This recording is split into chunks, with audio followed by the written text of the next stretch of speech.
Hello दोस्तों, स्वागत है आपका हमारे चैनल स्टॉक मार्केट ज्ञान में। और आज की वीडियो हम बात करने वाले हैं मनी मैनेजमेंट की, यानी कि आपका जो टोटल पैसा है उसको कैसे मैनेज करना है और टोटल में से जो आपने शेयर मार्केट में लगाया है उसको कैसे मैनेज करना है। इन दोनों की बात इस वीडियो में करेंगे दोस्तों। अपने पैसे को मैनेज कैसे करना है, आपके पैसे को एफडी में कितना लगाना है, कितना प्रॉपर्टी में लगाना है, कितना गोल्ड में लगाना है, कितना शेयर मार्केट में लगाना है, म्यूचुअल फंड में कितना लगाना है, और जो शेयर मार्केट में लगाना है उस पैसे को अलग अलग कैसे मैनेज करना है, इंटरडे में कितना लगाना है, कैश में कितना लगाना है, डिलीवरी में कितना लगाना है। इन सब के बारे में आज के पूरे वीडियो में बात करेंगे दोस्तों, तो वीडियो को शुरू से आखिर तक देखते रहिए। सबसे पहले दोस्तों, आपकी जो कैपिटल है वो जो है आप दो हिस्सों में बांट दीजिए। आपके पास जितनी कैपिटल है उसे दो हिस्सों में बांटना जरूरी है, क्योंकि उसमें से आपके पास जो कैपिटल है वो पूरी कैपिटल आप मार्केट में नहीं लगा सकते। आप वो कैपिटल लगा सकते हैं जो रिस्की कैपिटल है। देखिए, आपके पास टोटल कैपिटल है, उसमें से आप जो है 50% जो है रिस्की कैपिटल के रखिए और 50% जो है नॉन रिस्की कैपिटल के लिए रखिए, जिसकी आप एफडी वगैरह करा सकते हैं। यानी कि बहुत सारे लोगों के पास ऐसा हो सकता है कि उनके पास कोई पैसा हो, वो किसी खास कारण के लिए रखा हो, या उनके घर में ऐसी कोई इमरजेंसी आए तो उसके अलावा उनके पास कोई पैसा नहीं है। किसी खास कारण का मतलब शादी हो सकती है, आपके घर बनाना हो सकता है, आपको गाड़ी लेनी है, कोई भी चीज़ करनी है आपको, आप उस काम के लिए वो पैसा जोड़ रहे हैं या रखा है।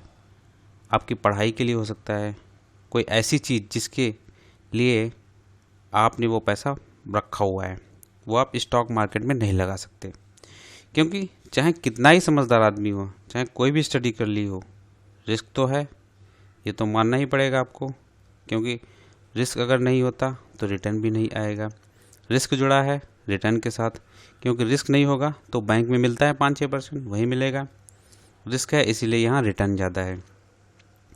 पहले अपनी कैपिटल को दो हिस्सों में बांटना है। एक वो कैपिटल जिस पर हम रिस्क ले सकते हैं, एक वो कैपिटल जिस पर हम कतई रिस्क नहीं ले सकते। जिस पे आप रिस्क नहीं ले सकते उसकी आप एफडी करा दीजिए। 50% की आप एफडी करा के रख दीजिए। वहाँ पर आपका पैसा शायद ऊपर ना जाए, लेकिन उतना तो रहेगा ही। यानी आपको 2-4-5 साल बाद चाहिए तो उतना पैसा आपको मिल जाएगा। जो रिस्की कैपिटल है उसके अंदर से भी दो तरह के रिस्क होते हैं, एक होता है मीडियम रिस्क, एक होता है लो रिस्क। जो रिस्की कैपिटल है दोस्तों, ये वाली 50% जो है उसमें एक होता है मीडियम रिस्क, एक लो रिस्क। जो रिस्की कैपिटल है उसके अंदर कैसे सेग्रीगेशन करते हैं, ये जो रिस्की कैपिटल है इसके अंदर जो है कैसे सेग्रीगेशन करते हैं वो देख लीजिए आप। रिस्की कैपिटल में होता है मीडियम टू हाई रिस्क, एक ये वाला होता है मीडियम टू हाई रिस्क, और एक ये होता है लो रिस्क या लो वोलेटिलिटी वाला रिस्क, जहाँ उतार चढ़ाव नहीं होते हैं या कम होते हैं। उसके अंदर जो है दोस्तों गोल्ड हो गया, प्रॉपर्टी हो गया। लो रिस्क के अंदर गोल्ड हो गया, प्रॉपर्टी हो गया, बॉन्ड हो गया, ये सब इसके अंदर आते हैं। लेकिन उतना नहीं होता जितना कि स्टॉक मार्केट में होता है रिस्क। इसमें जो है उतना रिस्क नहीं होता जितना स्टॉक मार्केट में रिस्क होता है।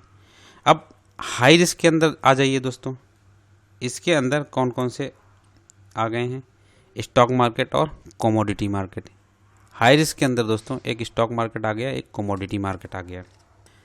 स्टॉक मार्केट में जब आप पैसे लगाते हैं वहाँ आपको हाई रिस्क भी लेना पड़ता है, बहुत बार कम रिस्क भी होता है, और कमोडिटी मार्केट में भी सेम है। अब स्टॉक मार्केट की बात कर लेते हैं, क्योंकि हम सारा स्टॉक मार्केट का काम कर रहे हैं, इसलिए स्टॉक मार्केट की बात कर लेते हैं। स्टॉक मार्केट में जब आप काम करते हैं तो वो हाई रिस्क वाली कैपिटल के अंदर से भी आपको सेग्रीगेशन करनी पड़ती है। आपको 25% कैश हमेशा बचा के रखना पड़ता है। स्टॉक मार्केट में क्या है, आपको 25% जो है हमेशा जो है कैश बचा के रखना पड़ता है अपॉर्चुनिटीज़ के लिए।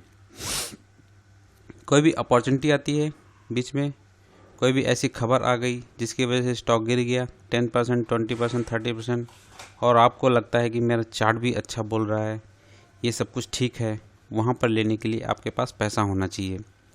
ज़्यादातर लोगों को मैंने देखा है शेयर बाज़ार में कि जब भी कोई अपॉर्चुनिटी आती है वो लेना चाहते हैं, लेकिन उनके पास पैसे नहीं होते। पैसे उन्होंने कहीं और लगा दिए होते हैं, ये सोच के कि कोई बात नहीं, ये भी अच्छा है, और वो अपॉर्चुनिटी आती है और निकल जाती है। आपको 25% का समय सा अपने पास रखना है बचा के, समय के लिए, उस समय के लिए जब मार्केट आपको कोई अपॉर्चुनिटी दे और आप उसको कैश करा सकें।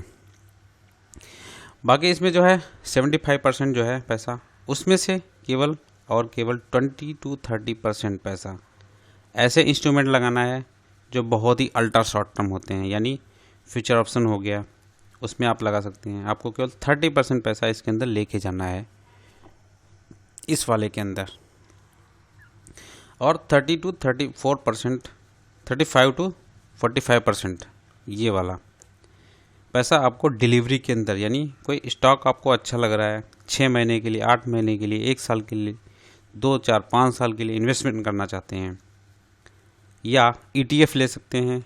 इंडेक्स के ETF बहुत सारे आते हैं, जैसे निफ्टी है। हम कैश में निफ्टी को ले नहीं सकते हैं क्योंकि वो फ्यूचर में ट्रेड होती है, उसके ETF आते हैं।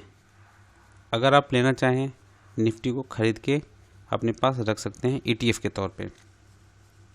इस तरीके से वो सेफ तरह की इन्वेस्टमेंट है, क्योंकि स्टॉक तो एक दिन में 50% भी गिर सकता है, मार्केट 50% एक दिन में नहीं गिर सकती, वॉलेटिलिटी उसमें कम होती है। इसीलिए आप अगर उसके इंडेक्स के ETF लेके रखते हैं, वहाँ पर आपका रिस्क कम रहता है। डिलीवरी के अंदर आप ऐसे स्टॉक लेकर रख देते हैं जो कि नामी गिरामी स्टॉक हैं या जिनकी स्ट्रेंथ बहुत अच्छी है, तो उनके अंदर इतना ज़्यादा रिस्क नहीं होता जितने ये छोटे वाले mid cap small cap stock के अंदर होता है। तो डिलीवरी के अंदर 35 to 45% पैसा जो है आपको रखना है, जहाँ पर आपको रोज़ रोज़ देखना ना पड़े कि स्टॉक के अंदर क्या हो रहा है, ऊपर जा रहा है, नीचे जा रहा है, कहाँ जा रहा है। आप अपने चार्ट के ऊपर रहिए, डेली चार्ट लगाइए, कोई भी एवरेज लगा दीजिए, बाकी टूल का इस्तेमाल कीजिए। वो स्टॉक ऊपर चल रहा है तो उसको चलते रहने दीजिए। और जो शॉर्ट टर्म में काम कर रहे हैं उसमें सिर्फ 25 to 30% पैसा वहाँ रखना है, जिसमें आप ऑप्शन भी कर सकते हैं, आप फ्यूचर में काम कर सकते हैं। आपको केवल 25 to 30% पैसा रखना है। अगर आप इस प्लान का इस्तेमाल स्टॉक मार्केट में करेंगे तो यहाँ पर आप वो गोल अचीव करेंगे जिसकी हम बात करते आ रहे हैं, यानी कैपिटल को अपनी लूज़ नहीं करेंगे। आप देखिए, उन लोगों को जाके पूछिए, हो सकता है उनमें से आप भी हो सकते हैं।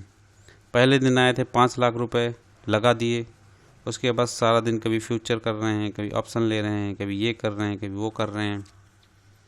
साल 1.5 साल बाद जाकर देखो उसमें से 2 लाख जो है बच गए हैं। अब क्या करें, फिर 1 लाख 2 लाख और लगाया उसके अंदर, फिर वही करना शुरू कर दिया, फिर वो 2 का 1 रह गया, उसके बाद फिर और पैसे लगाए, फिर वही करना शुरू कर दिया।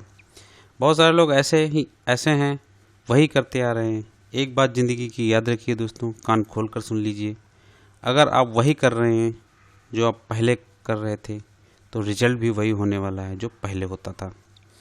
अगर आप अपने आप को बदल नहीं रहे हैं तो रिजल्ट भी बदलने वाला नहीं है। अगर आप उसी ढर्रे पर चल रहे हैं जिस पे पहले चलते थे, तो जो रिजल्ट पहले आया था वह रिजल्ट आगे भी आने वाला है। इसीलिए आपको ध्यान रखिए, जितनी नॉलेज आपने ली है, जो सीखा है आपने, सब बेकार है इन चीज़ों के बगैर। कोई भी टेक्निकल की स्टडी, कोई भी चार्ट की स्टडी आपको राजा नहीं बना सकती।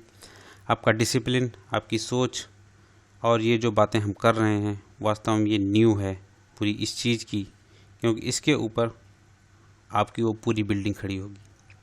आप सीखेंगे, उसके बाद पैसा कमाएंगे, लेकिन इन सब डिसिप्लिन के बिना आप कभी पैसे नहीं कमा सकते। इसीलिए मनी मैनेजमेंट का डिसिप्लिन हमेशा बना के रखना है।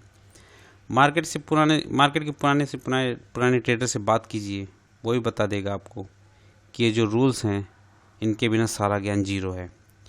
जितनी मर्जी इंडिकेटर की आपको समझ आ जाए, आपको अगर ये चीज़ें क्लियर नहीं हैं, आप कभी मार्केट में पैसा नहीं बना सकते। तो दोस्तों, आज आपने सीखा पूरे मनी मैनेजमेंट के बारे में, अपने पैसे को कहाँ कहाँ मैनेज करना है, कहाँ कहाँ लगाना है, किस किस तरह से उसको बांटना है। तो आज का वीडियो यहीं तक है। अगले वीडियो में एक और टॉपिक के साथ आएंगे। तब तक के लिए धन्यवाद। अपना ध्यान रखिए और सीखते रहिए।